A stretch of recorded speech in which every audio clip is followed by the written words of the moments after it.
Won't you take me home and give me wings to fly? We can be alone in the castle in the sky.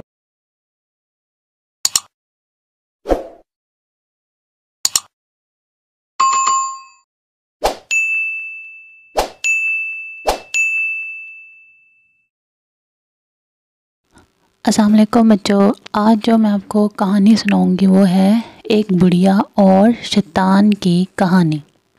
चले शुरू करते हैं। एक दफ़ा का ज़िक्र है, एक बूढ़ी औरत ने रेडियो स्टेशन फ़ोन किया और कहा, मैं कई दिनों से भूखी हूँ, सिर्फ सूखी रोटी और पानी पर गुजारा कर रही हूँ।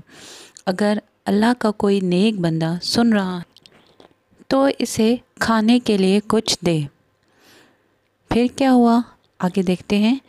एक मुनकर खुदा ये गुफ्तगू सुन रहा था। इसको एक शैतानी मजाक सूझा। इसने बूढ़ी औरत का एड्रेस मालूम करवाया और बहुत सी खाने की चीज़ें अपने नौकर के हाथ इस एड्रेस पर भेज दी। जाते जाते इसने अपने नौकर से कहा कि जब कोई पूछे कि ये किसने भेजी है तो बताना ये शैतान की तरफ से एक तोहफ़ा है।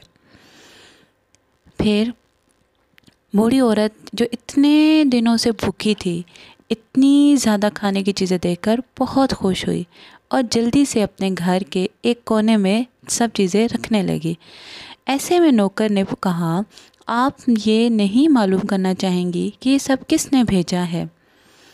ये सुनकर वो बूढ़ी औरत जो है वो बोली कि मुझे इसकी परवाह नहीं कि किसने भेजा है, मगर इतना मालूम है कि जब मेरे रब का हुक्म आता है तो शैतान भी हुक्म की तामील करता है। नतीजा क्या है कि हर चीज़ अल्लाह के हुक्म की ताबे है। जी बच्चों, कहानी कैसी लगी कमेंट्स में ज़रूर लिखिएगा, चैनल को सब्सक्राइब कीजिएगा। अल्लाह हाफिज़।